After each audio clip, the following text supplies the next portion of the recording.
الحمد لله نحمده ونستعينه ونستغفره ونعوذ بالله من شرور أنفسنا ومن سيئات أعمالنا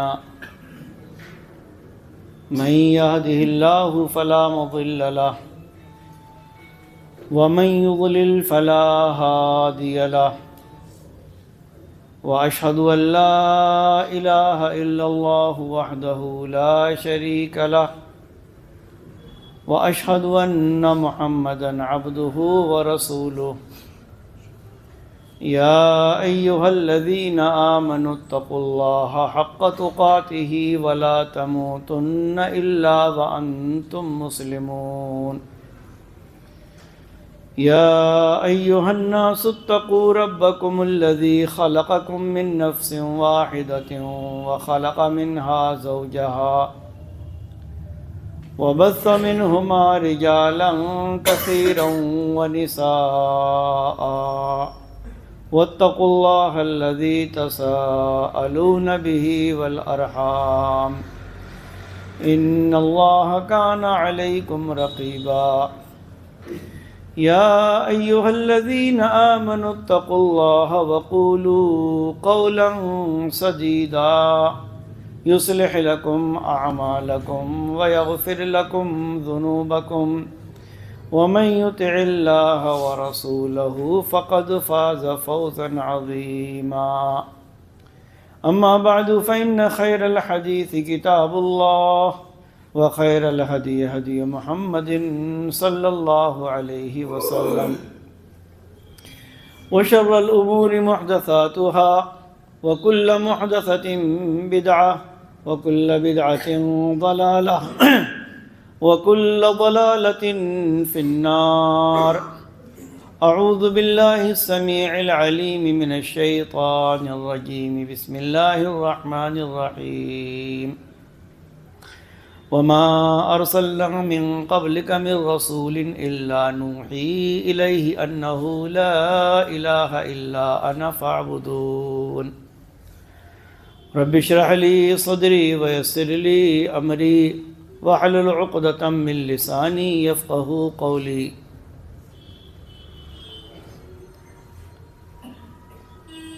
حاضرین جماعہ،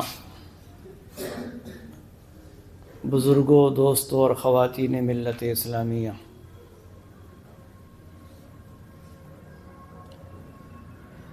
گزشتہ جمعے میں کچھ گفتگو ہوئی تھی توحید کے بارے میں کہ ہر انسان کے لیے دنیا میں عزت، امن و امان، سربلندی اور آخرت میں کامیابی و کامرانی کے لیے ضروری ہے کہ وہ موحد ہو، توحید والا ہو، اور توحید کی تمام قسموں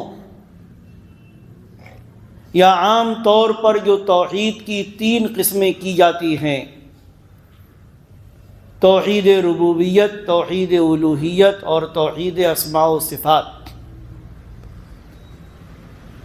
ان پر مکمل طور سے کاربند ہو، ان پر یقین رکھتا ہو، ان کو ماننے والا ہو. یہ توحید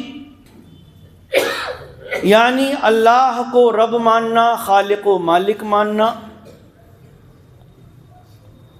اور اسی کو حقیقی معنوں میں معبود ماننا، اسی کی عبادت کرنا، اور اس کے اسماء و صفات پر اسی طرح ایمان رکھنا جس طرح اللہ تعالیٰ نے اپنے قرآن مجید میں اپنی صفات کو اور اپنے اسماء کو بیان فرمایا ہے، اور جس طرح اللہ کے اسماء و صفات کو پیارے نبی صلی اللہ علیہ وسلم نے اپنی احادیث میں بیان فرمایا ہے، یہ اقرار اور یہ اعتقاد ضروری ہے، اور اتنا ضروری ہے کہ وہ لوگ جو اپنے آپ کو صاحب ایمان اور صاحب اسلام کہتے ہیں، اپنے آپ کو موحد کہتے ہیں، جن کے لیے نماز ضروری ہے، نماز کی ہر رکعت میں ہمارے لیے یہ لازم اور ضروری قرار دیا گیا کہ ہم سورہ فاتحہ پڑھیں۔ بغیر سورہ فاتحہ کے نماز نہیں، اور اسی سورہ فاتحہ میں اللہ کی توحید کا اقرار ہم اس طرح سے کرتے ہیں کہ ایاک نعبد و ایاک نستعین، اے ہمارے رب، اے ہمارے اللہ، اے ہمارے خالق و مالک، ہم تیری ہی عبادت کرتے ہیں۔ ایاک نعبد، یہاں عربی کے طلبہ اور علماء بیٹھے، ایاک نعبد قرآن کا یہ انداز بتاتا ہے، اس کا مفہوم یہ نہیں کہ ہم تیری عبادت کرتے ہیں، نہیں، بلکہ یہ حصر کا معنی دیتا ہے کہ ہم تیری ہی عبادت کرتے ہیں، عبادت کی کوئی بھی قسم تیرے علاوہ ہم کسی کے لیے جائز اور روا نہیں سمجھتے۔ وَإِيَّاكَ نَسْتَعِينُ، اور ہم تجھی سے مدد مانگتے۔ یہ اتنی ضروری چیز ہے کہ بڑے بڑے ہی نہیں، اللہ کے نبی صلی اللہ علیہ وسلم نے بچوں کے دلوں میں یہی بات راسخ کی، بچوں کو بھی یہی سکھایا کہ اللہ کی توحید کو مانو، اس کی توحید کو اپنے دل میں بٹھاؤ۔ بڑی مشہور حدیث ہے، حضرت عبداللہ بن عباس رضی اللہ تعالی عنہما بیان کرتے ہیں، ایک بار آپ کے ساتھ تھے، آپ نے ان کو بہت ساری نصیحتیں کی، یا غلام احفظ اللہ یحفظک، احفظ اللہ تجدہ تجاہک، کہ اے بچے، چھوٹے تھے، کہ اے بچے اللہ کی حفاظت کرو، یعنی اللہ کے احکام، اس کے فرامین کی حفاظت کرو، رب کائنات تمہاری حفاظت کرے گا۔ اور کیا کہا؟ اذا سألت فاسأل اللہ وَإِذَا اسْتَعَنْتَ فَاسْتَعِنْ بِاللَّهِ، مانگنا ہو تو ہاتھ اس کے سامنے پھیلاؤ، مدد مانگنی ہو تو اللہ سے مدد مانگو۔ اور اس کے بعد آپ نے فرمایا کہ اے عبداللہ، اس بات کو سن لو، آج یہ ٹریجڈی نہیں ہے تو اور کیا ہے، یہ اس امت کا المیہ نہیں ہے تو کیا ہے۔ قرآن نے ان لوگوں کے بارے میں جو مکہ کے لوگ تھے، جو اللہ کو رب مانتے تھے، گزشتہ جمعے میں نے بتایا کہ اللہ تعالیٰ نے ان کے بارے میں خود شہادت دی کہ اگر آپ ان سے پوچھیں کہ آسمان و زمین کو پیدا کس نے کیا، سورج و چاند کو کس نے مسخر کیا، تو وہ کہیں گے اللہ نے۔ تو فرمایا گیا کہ ان سے کہو پھر کیوں بھٹک رہے ہو، عبادت اس کی کیوں نہیں کرتے؟ اس کو رب مانتے تھے، اس کو خالق مانتے تھے، اس کو مالک مانتے تھے، لیکن عبادت نہیں کرتے تھے اس کی عبادت میں دوسروں کو بھی شریک کرتے تھے۔ اور ایک چیز اور، پریشانی کے عالم میں سارے معبودان باطلہ کو بھول جاتے تھے، پریشانی کے عالم۔ قرآن نے کہا فَإِذَا رَكِبُوا فِي الْفُلْكِ دَعَوُا اللَّهَ مُخْلِصِينَ لَهُ الدِّينَ فَلَمَّا نَجَّاهُمْ إِلَى الْبَرِّ إِذَا هُمْ يُشْرِكُونَ، کہ جب یہ سمندری سفر کرتے ہیں، کشتیوں میں سوار ہوتے ہیں، جہازوں میں سوار ہوتے ہیں، جب طوفان آتے ہیں، جب لہریں آتی ہیں، طغیانی پیدا ہوتی ہے سمندر میں، جہاز ڈوبنے کے قریب ہوتا ہے، کشتیاں ڈوبنے کے قریب ہوتی ہیں، اور ان کو لگتا ہے کہ ان کی کشتیاں، ان کی سواریاں سمندر میں جو یہ کر رہے ہیں، جن سواریوں پر سوار ہیں، کہیں ایسا نہ ہو اس طوفان میں یہ ڈوب جائیں، تو لات، حبل، منات، عزا اور دیگر معبودان باطلہ کو نہیں پکارتے۔ قرآن کہتا ہے دعوا اللہ مخلصین لہ الدین، خالص ہو کر پوری دل جمعی کے ساتھ اللہ کو پکارتے۔ یہ مشرکین کا حال تھا، آج ہمارا حال کیا ہے؟ ہم نہ آسانی میں اللہ کو پکارتے ہیں، نہ پریشانی میں اللہ کو پکارتے ہیں۔ پریشانی آج مسلمان پریشان ہے، ہم ہر وقت شکایت کرتے ہیں مسلمان پریشان ہے۔ کوئی بیٹا چاہتا ہے، کوئی بیٹی چاہتا ہے، کسی کے کاروبار میں نقصان ہو رہا ہے، وہ ترقی چاہتا ہے، فائدہ چاہتا ہے، امتحان میں پاس ہونا چاہتا ہے، وہ جاب چاہتا ہے، ملازمت چاہتا ہے، مالدار بننا چاہتا ہے، بیماری ہے اس سے شفا یابی چاہتا ہے، نہیں آتا اللہ کے گھر میں، روئے رب کے سامنے، گر گرائے رب کے سامنے، اپنی فریاد رکھے اللہ کے سامنے، اللہ کے گھر ویران اور لوگوں کے آستانے آباد۔ قرآن نے ان کے بارے میں کہا جن کے مشرک ہونے کی خود قرآن نے گواہی دی، اللہ نے گواہی دی کہ پریشانی کے عالم میں سب کو بھول جاتے، اللہ رب العالمین کو پکارتے ہیں، اور جب اللہ تعالیٰ ان کو نجات دے دیتا ہے، خشکی میں جب آتے ہیں، پریشانی دور ہوتی ہے تو پھر شرک کرنے لگتے ہیں۔ لیکن ہم جن کی توحید میں کوئی خلل نہیں آتا، جن کے ایمان میں کوئی کمی نہیں، جن کے اسلام میں کوئی کمی نہیں، ان کا حال یہ ہے کہ وہ نہ آسانی میں اللہ کو پکارتے ہیں، نہ پریشانی میں اللہ کو پکارتے ہیں۔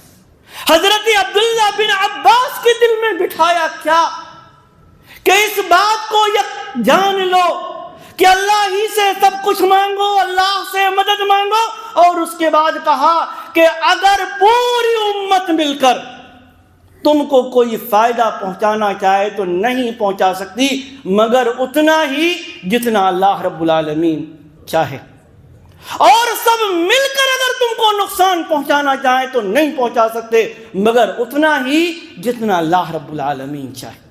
ہم کو یقین کہاں؟ اگر یقین ہو تو پریشانیاں لے کر ہم دوسروں کے دربار پہ جائیں، دوسروں کے در پہ جائیں، جبکہ ہم خود نماز میں اقرار کرتے ہیں ایاک نعبد و ایاک نستعین، اور نماز ختم ہونے کے بعد ہم دعا پڑھتے ہیں اللہم انت السلام ومنک السلام تبارک یا ذی الجلال والاکرام۔ اسی میں ہے کیا؟ اللہم لا مانع لما اعطیت ولا معطی لما منعت، اے اللہ جو تو دینا چاہے دنیا کی کوئی کائنات اس کو روک نہیں سکتی، اور جس کو تو نہ دینا چاہے اس کو دنیا کی کوئی طاقت دے نہیں سکتی۔ لا مانع لما اعطیت ولا معطی لما منعت۔ اگر یہی ساری قدرت دوسروں میں بھی ہو تو پھر اللہ کا کیا معنی، اللہ کا کیا مفہوم ہے؟ قرآن نے جو کہا کہ ان اللہ علی کل شیء قدیر، قرآن نے جو کہا کہ لیس کمثلہ شیء، اس جیسا کوئی نہیں، نہ طاقت میں، نہ قوت میں، نہ حاکمیت میں، نہ بادشاہت میں، نہ بڑائی میں، نہ کبریائی میں اس جیسا کوئی نہیں، نہ کوئی بادشاہ، نہ کوئی ولی، نہ کوئی نبی، نہ کوئی رسول، نہ کوئی فرشتہ، نہ کوئی جن، نہ کوئی انسان، نہ کوئی صاحب اقتدار، اور نہ کوئی گندا اور سندا رہنے والا جس کو نہ نہانے کی توفیق ہوتی ہے نہ نماز کی توفیق ہوتی۔ ہم جا کہاں رہیں؟ پیارے نبی صلی اللہ علیہ وسلم چھوٹے چھوٹے بچوں کو بتاتے ہیں کیا کہ توحید تو یہ ہے کہ الہ حشر میں کہہ دے یہ بندہ تو عالم سے خفا میرے لیے۔ اقبال نے کتنی اچھی بات کہی تھی۔ آج حال یہ ہے، نمازیں بھی ہیں، روزے بھی ہیں، حج بھی ہیں، زکاتیں بھی ہیں، دوسرے اور کام بھی ہیں، لیکن وہ کہاں ہے موحد؟ وہ کہاں ہے اللہ کی توحید کو ماننے والا، تنہا اللہ کی عبادت کرنے والا، جو ہر حال میں اللہ کی عبادت کرے، اسی کو مشکل کشا سمجھے، اسی کو حاجت روا سمجھے، جو اللہ کے علاوہ کسی کے در پہ نہ جائے۔ اقبال نے کہا تھا نماز و روز و قربانی و حج یہ سب باقی ہیں، تو باقی نہیں۔ وہ مومن، وہ موحد، وہ اللہ کی توحید کو ماننے والا، اللہ کی قدرت کو تسلیم کرنے والا، وہ کہیں نظر نہیں آتا۔ وَمَا يُؤْمِنُ أَكْثَرُهُمْ بِاللَّهِ إِلَّا وَهُمْ مُشْرِكُونَ۔ کتنے ہیں جو نام لیتے ہیں اللہ کا، جو ایمان کی بات کرتے ہیں۔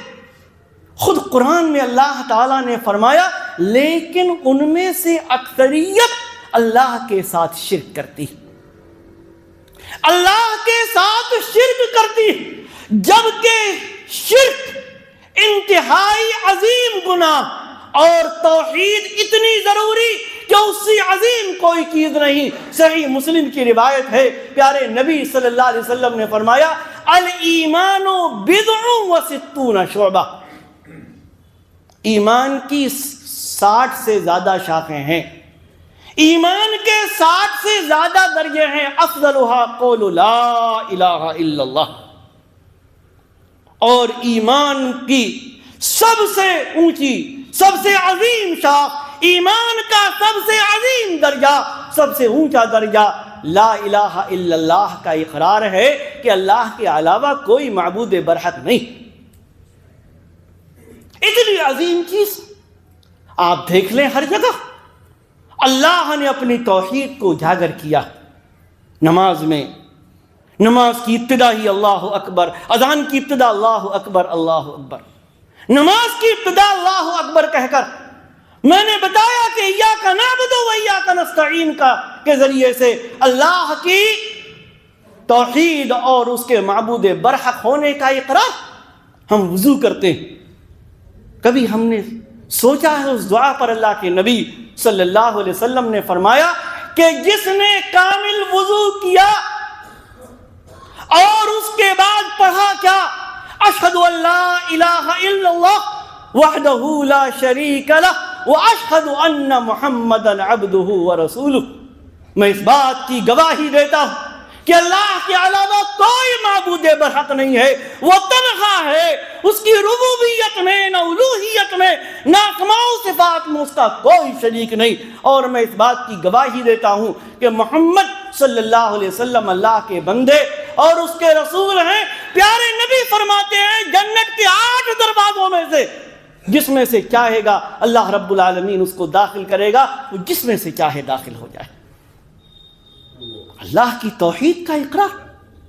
ایک حدیث میں اللہ کے نبی صلی اللہ علیہ وسلم نے فرمایا کہ جو دن میں 100 مرتبہ لا الہ الا اللہ وحدہ لا شریک لہ لہ الملک ولہ الحمد وہو علی کل شیء قدیر پڑھے، ذرا اس دعا کا معنی دیکھیے۔ ایک ایک لفظ انسان کو موحد بناتا ہے، رب کی توحید پر دلالت کرتا ہے۔ لا الہ الا اللہ، اللہ کے علاوہ کوئی معبود برحق نہیں، وحدہ لا شریک لہ، وہ تنہا ہے، اس کا کوئی شریک نہیں، لہ الملک ولہ الحمد، ساری بادشاہت اس کی، ساری بادشاہت۔ جب اللہ پوری کائنات کا بادشاہ ہے تو کیا ہماری پریشانیاں کوئی اور دور کرے گا؟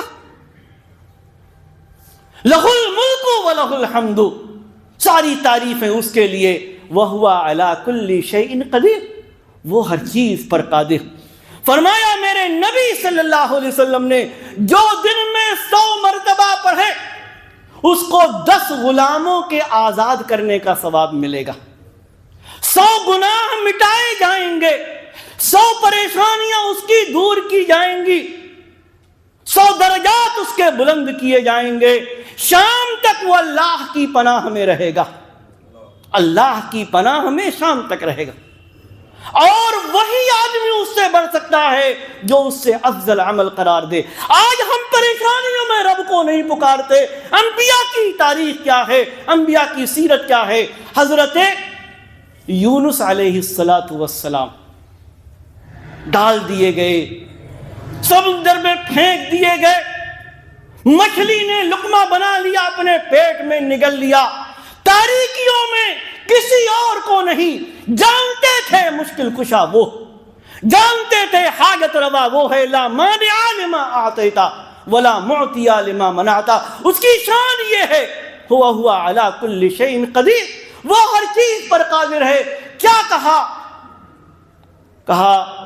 لا الہ الا انت سبحانک انی کنت من الظالمین، کہا اے اللہ تیرے علاوہ کوئی معبود برحق نہیں، تو پاک ہے ہر عیب سے، پاک ہے ہر شرک سے، پاک ہے ہر برائی سے، پاک ہے ہر نقص سے۔ میں ظالموں میں سے ہو گیا تھا، تیری اجازت کے بغیر چل پڑا۔ اللہ کی وحدانیت اور توحید کا اقرار سمندر کی تاریکی، مچھلی کے پیٹ کی تاریکی میں اللہ کے ایک بندے، اللہ کے ایک نبی حضرت یونس علیہ السلام نے کیا۔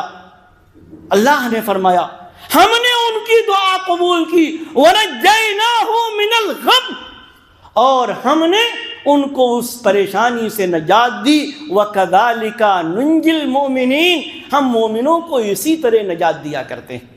مومنوں کو اسی لیے ہم پریشانی سے نکالتے ہیں کہ پریشانی میں وہ آتے ہیں اپنے رب کے ساتھ۔ یہاں تو ایمان کا دعویٰ کرنے والا، اسلام کا دعویٰ کرنے والا جب پریشانی ہوتی ہے تو اللہ کو تو یاد ہی نہیں کرتا، وہ تو پتہ نہیں کہاں کہاں جاتا اور سمجھتا وہیں سے ملتا۔ جب اس کو وہاں سے ملتا ہے جن کے بارے میں قرآن نے کہا، قرآن پڑھیں تو ہم کیا، قرآن بھی اللہ کا کیا کلام، کیسا توحید کو ہمارے دلوں میں راسخ کرنا چاہتا ہے اور کرتا۔ حضرت موسیٰ علیہ السلام جب پہنچے طور پر تو اللہ نے کیا فرمایا؟ لا الہ الا انا فاعبدنی، موسیٰ سن لو میرے علاوہ کوئی حقیقی معنوں میں معبود نہیں ہے، چنانچہ تم عبادت میری کرنا، میرے علاوہ کسی کی عبادت نہیں۔ فرماتا ہے اللہ تبارک و تعالی موسیٰ، حضرت کئی قصے اللہ نے سورہ انبیاء میں بیان کیے، اور حضرت یونس علیہ السلام کی اس واقعے کو بیان کرنے کے بعد کہ انہوں نے لا الہ الا انت سبحانک انی کنت من الظالمین کہہ کر اللہ کی توحید کا اقرار کر کے جب رب کائنات سے دعا کی، اللہ نے دعا قبول کی، ان کو پریشانی سے نجات دی۔ اور اللہ تعالیٰ فرماتا ہے ہم مومنوں کو اسی طرح نجات دیتے ہیں، کیونکہ وہ تو ہر چیز پر قادر۔ لیکن یہ مومن، یہ مسلمان جس کے بارے میں اقبال نے کہا کہ یہ سب باقی ہے تو باقی نہیں ہے، وہ مومن، وہ موحد، وہ توحید کو ماننے والا جو تنہا اللہ کی عبادت کرے، جو آسانی میں بھی اس کو یاد کرے، جو پریشانی میں بھی اس کو یاد کرے، اس کو معبود برحق مانے، اس کو خالق مانے، اس کو مالک مانے، اس کو رازق مانے، اس کو مشکل کشا مانے، اس کو حاجت روا مانے، اس کے سامنے رکوع کرے، سجدے کرے، دعائیں کرے، اس سے وہ نظر نہیں آتا۔ اللہ تعالیٰ نے فرمایا جن سے مانگ رہے ہو تم اللہ کو چھوڑ کر، کبھی ان کی حیثیت پر غور کیا؟ کبھی ان کی حیثیت پر غور کیا ہے؟ رب نے تو اپنی حیثیتیں بتائیں، کیا اپنی عظمت بتائی، اللہ اکبر، وہ سب سے بڑا ہے، علی کل شیء قدیر، وہ ہر چیز پر قادر ہے۔ اس کی شان اور اس کی عظمت یہ ہے کہ انما امرہ اذا اراد شیئا ان یقول له کن فیکون۔ اس کی عظمت کا عالم یہ ہے جب وہ کوئی چیز پیدا کرنا چاہتا ہے تو کہتا ہے کہ ہو جا، وہ ہو جاتی۔ اور جن سے تم مانگنے چلے ہو رب کو چھوڑ کر، ان کی بھی ذرا حالت دیکھ لو۔ یا ایھا الناس ضرب مثل فاستمعوا لہ، اے لوگو ایک مثال تمہارے سامنے بیان کی جا رہی، کان لگا کر سنو۔ ان الذین تدعون من دون اللہ، تم اللہ کے علاوہ جن کو پکارتے ہو، جن کو مشکل کشا سمجھتے ہو، جن کو حاجت روا سمجھتے ہو، جن کو پریشانیاں دور کرنے والا سمجھتے ہو، لن یخلقوا ذبابا، وہ ایک مکھی تک پیدا نہیں کر سکتے۔ آسمان زمین، لوگوں کو روزیاں دینا، لوگوں کی پریشانیاں دور کرنا وغیرہ وغیرہ تو بہت بڑی بات، ایک چھوٹی سی مکھی پیدا نہیں کر سکتے۔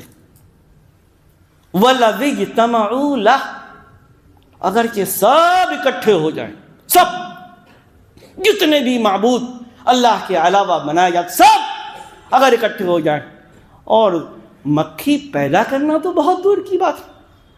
وَإِن يَسْلُبْهُمُ الذُّبَابُ شَيْئًا لَا يَسْتَنْقِذُوهُ مِنْهُ، ان کے سامنے جو چیزیں پیش کی جاتی اگر مکھی ان میں سے کوئی چیز اٹھا کر لے جائے تو مکھی سے وہ واپس تک نہیں لے سکتے۔ ضعف الطالب والمطلوب، کتنا کمزور ہے یہ ایسے لوگوں سے دعا کرنے والا، مانگنے والا، اور کتنے کمزور ہیں یہ کہ جن سے دعا مانگی جا رہی۔ حضرت عکرمہ بن ابی جہل رضی اللہ تعالی عنہ، ابو جہل کے بیٹے، مکہ فتح ہوا، ڈر کے مارے بھاگ گئے مکہ سے، کیونکہ یہ مشرکین اور کفار کے سرغنہ لوگوں میں سے تھے جنہوں نے حد کر دی تھی اسلام کی مخالفت میں، پیارے نبی صلی اللہ علیہ وسلم کی مخالفت میں۔ بھاگے وہاں سے ڈر کے مارے، اور جب بھاگے تو پھر راستے میں دریائی سفر اختیار کیا انہوں نے بھاگنے کے لیے۔ کشتی پر بیٹھے، سیرت نگاروں نے لکھا، کشتی پر بیٹھے جب کشتی ڈاواں ڈول ہونے لگی تو لوگوں نے کہا کہ بھئی اللہ کو یاد کرو، خلوص کے ساتھ، اخلاص کے ساتھ، اس سمندر میں، اس دریا میں وہی ہماری پریشانی دور کر سکتا ہے، وہی نجات دے سکتا ہے۔ اکرمہ نے سوچا کہ جب اللہ سمندر میں میری مدد کر سکتا ہے تو سمندر سے باہر خشکی میں میری مدد کیوں نہیں کر سکتا؟ جب تری میں وہ پانی میں میری مدد کر سکتا ہے تو صحرا اور گھر اور اپنے گاؤں یا اپنے شہر یا جہاں پر بھی میں رہوں وہاں پر بھی میری مدد کرے گا وہ۔ یہ بات کہتے دل میں بیٹھ گئی اور تہیہ کر لیا کہ اگر نجات مل گئی، نہیں ڈوبا میں، تو واپس نکل کر ایمان لے آؤں گا۔ چنانچہ بچ گئے، طوفان تھم گیا، صحیح سالم اتر گئے ساحل پر، اور اس کے بعد جا کر اسلام قبول کر لیا۔ اللہ کے نبی صلی اللہ علیہ وسلم کے سامنے مومن ہو گئے، موحد ہو۔ توحید اور شرک دونوں کی اہمیت سمجھتے ہیں؟ ایک حدیث میں اللہ کے نبی صلی اللہ علیہ وسلم نے فرمایا، من مات لا یشرک باللہ شیئا دخل الجنہ، جو دنیا سے اس حال میں جائے کہ اللہ کے ساتھ کسی کو شریک نہیں کرتا تھا وہ جنت میں جائے گا، اور جو دنیا سے اس حال میں جائے کہ اللہ کے ساتھ شریک کرتا تھا کسی کو، وہ جہنم میں جائے گا۔ شرک ساری چیزوں کو برباد کر دیتا ہے، توحید سارے گناہوں کو مٹا دیتی ہے۔ حدیث قدسی ہے، اللہ کے نبی صلی اللہ علیہ وسلم نے فرمایا کہ اللہ تعالیٰ فرماتا ہے کہ اے ابن آدم، اگر تو زمین بھر گناہ لے کر میرے پاس آئے گا، تو نے میرے ساتھ کسی کو شریک نہیں کیا ہوگا، توحید پر تو دنیا سے آیا ہوگا، تو لَأَتَيْتُ بِقُرَابِهَا مَغْفِرَةً، میں زمین بھر مغفرت تیرے پاس لے کے آؤں گا، بخش دوں گا تجھ کو۔ اور یہ ہمارا عقیدہ ہے، اہل سنت والجماعت، جمہور مسلمانوں کا یہ عقیدہ ہے کہ جو توحید پر دنیا سے گیا، وہ کتنا ہی بڑا گنہگار کیوں نہ ہو، وہ جنت میں ضرور جائے گا، چاہے اللہ شروع ہی میں معاف کر دے یا اس کے گناہوں کے برابر، گناہوں کے بقدر اس کو سزا دے کر اور جنت میں داخل کرے، لیکن جائے گا جنت میں ضرور۔ لیکن اگر توحید نہیں رہی، شرک رہا، تو سب کچھ برباد ہو جائے گا۔ دو مثالیں آپ کے سامنے۔ آج ہم شفاعت کی بات کرتے ہیں نا، یہ ہو جائے گا، وہ ہو جائے گا، یہ سفارش اور وہ سفارش، یہ شفاعت، وہ شفاعت۔ پڑھیں تو قرآن و حدیث، ہر مرض کی دوا۔ صحیح بخاری کی، غالباً صحیح بخاری کی روایت ہے، ابو ہریرہ رضی اللہ تعالی عنہ نے اللہ کے نبی صلی اللہ علیہ وسلم سے سوال کیا کہ اللہ کے رسول، یہ بتائیے وہ لوگوں میں سے وہ کون خوش نصیب ہوگا جو آپ کی شفاعت کا حقدار ہوگا، آپ کی شفاعت کا، قیامت کے دن آپ کی سفارش کا حقدار۔ آپ نے فرمایا ابو ہریرہ، جو تم کو دین کی للک، دینی مسائل کو جاننے کی جو تمہارے اندر لگن ہے، مجھے پتا تھا کہ تم ہی سب سے پہلے اس کے بارے میں سوال کرو گے۔ آپ نے فرمایا کہ قیامت کے دن میری شفاعت کا سب سے حقدار وہ شخص ہوگا من قال لا الہ الا اللہ خالصا من قلبہ، جس نے خلوص دل کے ساتھ لا الہ الا اللہ کا اقرار کیا ہوگا. اس میں محمد الرسول اللہ بھی شامل. ایک چیز یاد رکھیے گا، اللہ کو معبود برحق ماننے والا، یہ اتنا ضروری. صحیح بخاری ہی کی روایت، ابو طالب بہت اللہ کے نبی صلی اللہ علیہ وسلم کی حمایت کی انہوں نے. نبی ہونے سے پہلے تو چھوڑ دیجئے، نبی ہونے کے بعد 10 سال تک حمایت کی. جہاں تک ہو سکا آنچ نہیں آنے دی اللہ کے نبی صلی اللہ علیہ وسلم پر اپنے بس. موت کا وقت قریب آیا، وفات کا وقت قریب آیا، ایمان نہیں لائے تھے. آئے پیارے نبی صلی اللہ علیہ وسلم، کہا یا عمی قل لا الہ الا اللہ احاج لک بہا عند اللہ. یہ سب چیز، یہ مثالیں، یہ حدیثیں، یہ قرآن کی آیات ہمارا دماغ اور ہماری آنکھیں کھولنے کے لیے کافی ہونا چاہیے کہ توحید کتنی ضروری ہے اور شرک کتنا خراب کام ہے. کہا کہ اے چچا، آپ اقرار کر لیجئے کہ اللہ کے علاوہ کوئی معبود برحق نہیں ہے، لا الہ الا اللہ کا اقرار کر لیجئے. کل قیامت کے دن میں اسی کلمے کو لے کر آپ کے لیے اللہ کے سامنے سفارشی بن کر جاؤں گا. لیکن ابو طالب نے لا الہ الا اللہ کا اقرار نہیں کیا. اور حدیث میں آتا ہے وفات ہو گئی اسی طریقے پر جو طریقہ باپ دادا کا تھا. اللہ کے معبود برحق ہونے کا اقرار نہیں کیا، اللہ کے نبی صلی اللہ علیہ وسلم کے محمد الرسول اللہ یعنی اللہ کے رسول ہونے کا اقرار نہیں کیا. اسی پر وفات ہو گئی. اللہ کے نبی صلی اللہ علیہ وسلم نے فرمایا کہ لَأَسْتَغْفِرَنَّ لَكَ مَا لَمْ أُنْهَا عَنْكَ، میں آپ کے لیے اللہ سے مغفرت کی دعا کروں گا جب تک کہ مجھے اس سے منع نہیں کر کیا جائے گا. چچا شرک پر گیا ہے، شرک پر. اور خود آپ کی زبانی اللہ تعالیٰ نے فرمایا کہ من مات یشرک بہ شیئا یا یشرک باللہ شیئا دخل النار، جو اللہ کے ساتھ شرک پر مرے گا وہ جہنم میں جائے گا، جنت میں نہیں جائے گا. چنانچہ آپ نے یہ کہا، آپ نے فرمایا کہ جب تک مجھے منع نہیں کر دیا جائے گا میں آپ کے لیے استغفار کرتا رہوں گا، آپ کی بخشش کی دعا کرتا رہوں گا. حدیث میں آتا ہے، صحیح بخاری ہی کی روایت. اس کے بعد اللہ تعالیٰ نے قرآن میں آیت نازل فرمائی ما کان للنبی والذین آمنوا ان یستغفروا للمشرکین ولو كانوا اولی قربا من بعد ما تبین لهم انہم اصحاب الجحیم.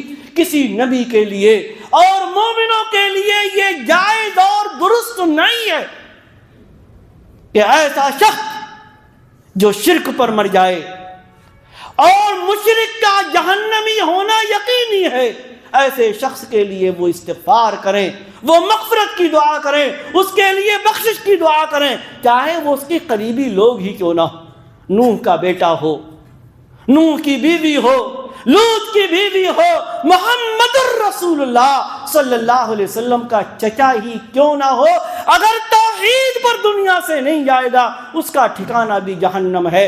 اور اگر توحید پر جو دنیا سے جائے گا، چاہے بلال حبشی جیسا معاشرے میں کوئی مقام رکھنے والا آدمی نہ ہو، لیکن اس کا بھی مقام یہ ہے کہ نبی اکرم صلی اللہ علیہ وسلم جب اسراء اور معراج میں جاتے ہیں تو واپس آ کر پوچھتے ہیں بلال کیا کام کرتے ہو؟